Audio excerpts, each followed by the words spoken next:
please, if you love your people, please resign. Mga kapatid, live and in person, Attorney Rowena Gonzo.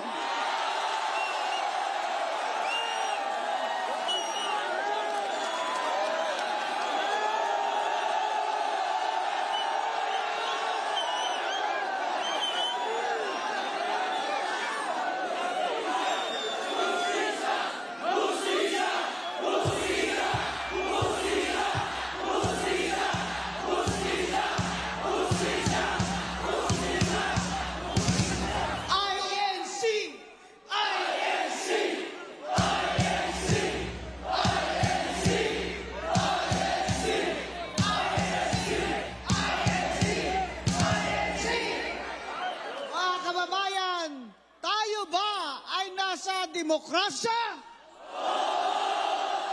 Tayo ba ay sa malayang bayan? Namili ba tayo noong nakaraang eleksyon? Pero tama ba ang mga ginagawa nila sa ating bayan ngayon? Hindi tama, hindi tama, hindi tama, hindi tama, hindi tama, hindi tama. Kaya tayo nandito ngayon, naninindigan tayong lahat dahil ito ang katungkulan ng mamamayan, hindi lamang sa ating saligang batas, kundi sa ating mga pamilya at sa future ng ating mga anak. Kung pinili natin ang demokrasya, tayo ay pinangakuan na sa demokratik na gobyerno ay mapapagunlad ang ating bayan, mapapaaral ang ating mga anak, mabibigyan ng trabaho ang ating pamilya, ibibigyan ng hustisya pati ang mga mahihirap at walang magugutom, walang mawawala ng bahay, at walang mawawala ng pag-asa. Pero ngayon, ang mga pangyayari ay nakakawalang pag-asa. Hindi lamang sa pagmamahal ng Panginoon natin ay magsusurrender na sana ako. Walang pag-asa. Imbes na mag-surrender tayo, kailangan sumigaw tayo na ang karapatan natin sa isang malayang bayan na maunlad, na walang mga magnanakaw, ay karapatan nating mga Pilipino na magkakapatid, anuman ang ating relisyon. Ang kinabukasan ng ating mga anak ang mahalaga sa atin. Tingnan nyo ibang bansa. Tingnan nyo ibang bansa na 5 years ago lang ay nangunguna tayo sa kanila. Ngayon, nasa kulelat na tayo. Nasa ilalim na tayo. Turismo, kulelat. Edukasyon, kulelat. Employment, kulelat. Gross domestic product, deficit. Foreign direct investment, wala ng kapital na pumapasok. Kahit ano pa ang mga advertisement nila sa ibang bansa, wala nang gustong mag-negosyo na ibang bansa dito sa bayan nating minamahal. Dahil lamang sa isang tinaga, korupsyon. Sa korupsyon, ang Pilipino na dating tinitingala sa ASEAN na tayo'y magigiting na mga tao, tayo mga Pilipino hindi nagpapalupig sa mga banyaga, ay ngayon nagpapalupig ba tayo sa mga kawatan? Hindi tayo magpapalupig sa mga kawatan. Kaya tayo nag-arali ngayon para marinig nila tayo na hindi nyo pwedeng gawin ito sa amin na walang mananagot. Kailangan may mananagot. Kung sino man ang puno nito, kailangan siya'y managot.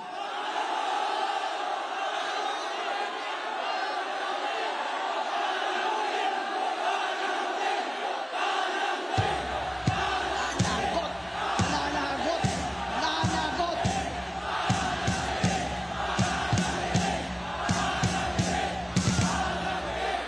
Matagal na ako dito sa buhay na ito. Matagal na rin ako sa politika. Sa tiyan pa lang ako ng nanay ko. Nag-commissioner na ako sa COMELEC. Ngayon lang ako nakakita ng gobyerno at Congress na puro magnanakaw.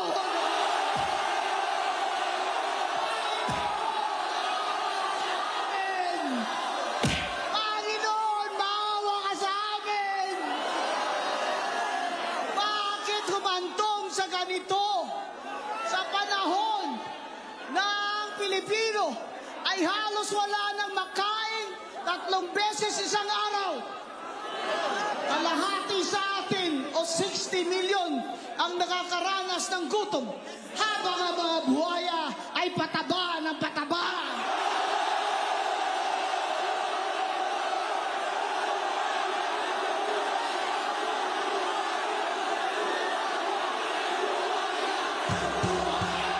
Buhaya!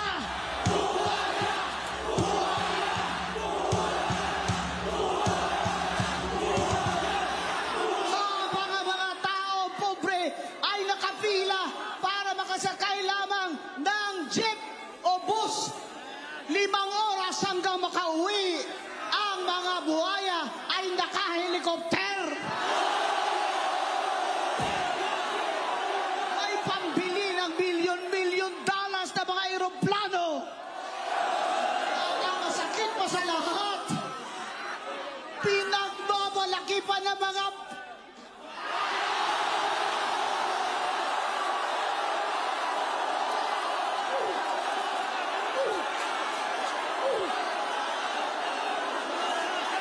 pinagmamalaki pa ng mga anak nila.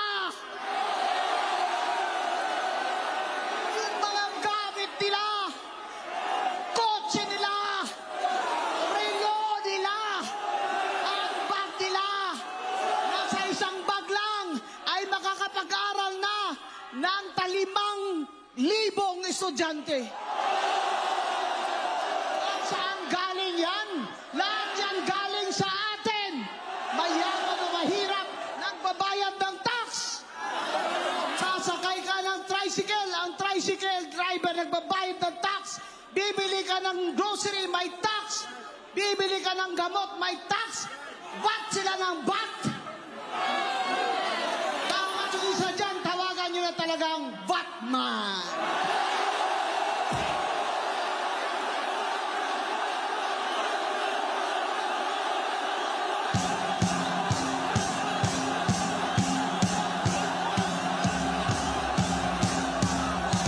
Pala, ang plano nila nung sila'y nanalo at naupo, ang plano pala nila sa loob ng 3 taon ay lilimasin nila ang bayan. Habang tayo'y naghihirap, habang Pilipino'y nangangamatay dahil wala man lang pambayad sa doktor at sa gamot, namamatay ang mga bata dyan sa Philippine Heart Center dahil hindi napapaopera sa puso, habang ang mga buhaya ay wala nga ba silang puso?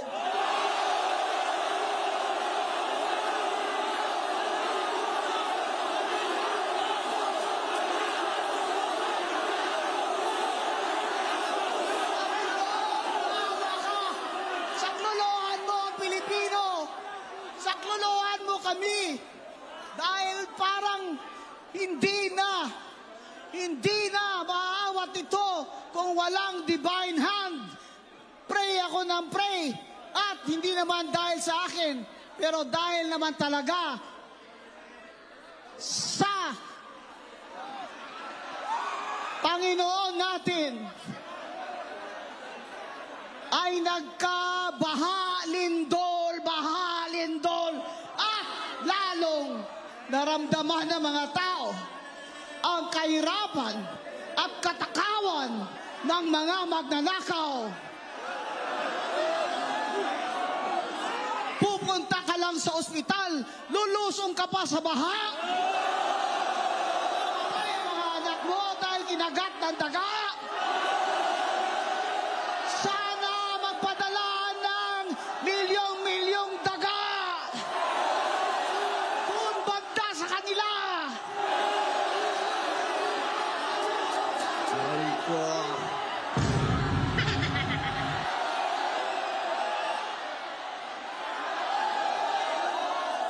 Kailangan po ang taong bayan ay mag-ingay na.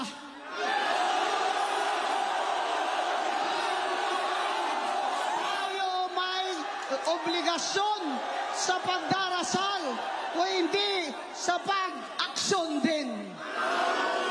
Naalala ninyo sa libro ni Joshua, 7 araw, inikot-ikutan ng mga tao ang Jericho.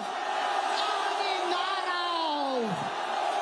Ikot, ikot, ikot, ikot, ikot. Jericho.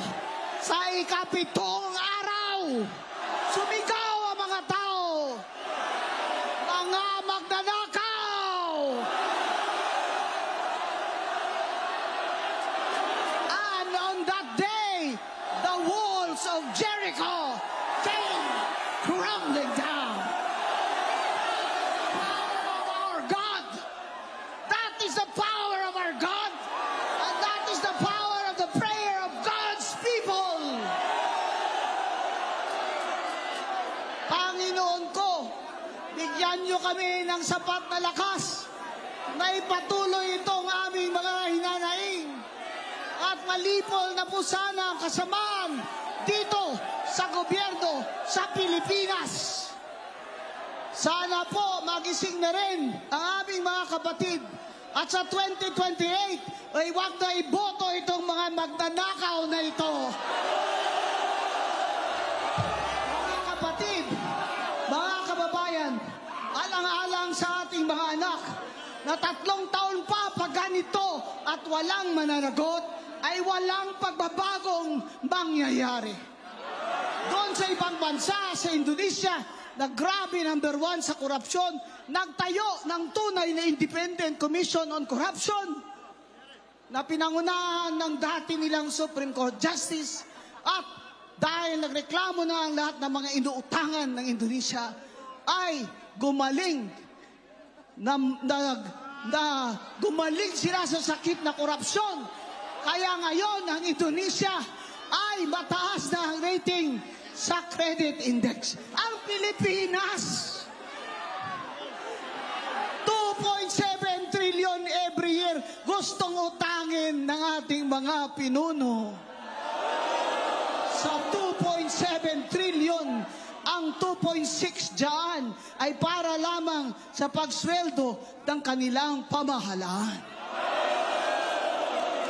Habang ang budget natin na hawak ng ating mga congressman at speaker at mga senador na galing dapat ang calculation, komputasyon kung magkano ang mai-income ng Pilipinas galing sa ating taxes at sa ating GDP, ay lobo-lobo na ang budget. Paldo-paldo na.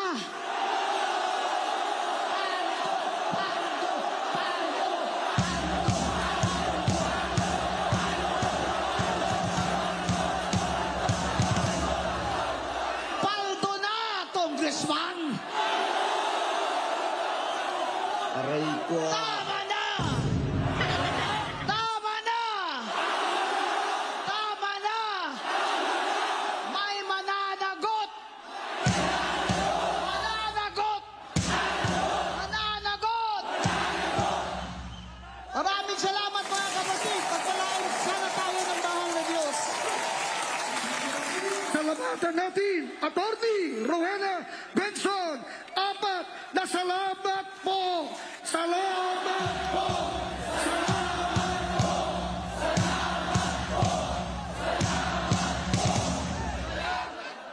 Ang inyo pong napakinggan ay ang damdamin nag-aalab na damdamin ni Attorney Rowena Guanzon. Dalawang attorney yung napakinggan natin. Sa atin, maliwanag ang ating palawagan. Narito tayo ngayon, nagkakatipon, narito ang ating sigaw. Ulitin natin yung ating chant. Yung mga galing pa sa probinsya, Hustisya! ulitin natin. Hustisya! Sa bayang ninakawan! Hustisya! Hustisya! Sa bayang ninakawan! Bahang-baha na hanggang bubong! Pero hanggang ngayon, walang nakukulong. Investigasyong! Drama-drama! Hindi kami baba! Hindi kami baba! INC for transparency! INC for accountability! INC for justice kami!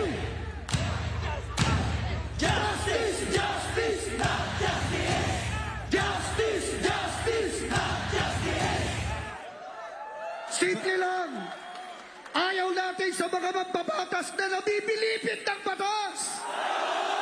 Maliwanag ang turo sa atin, hindi makalihiral ang katwiran pag pinapaluktot ang katarungan. Isigaw natin,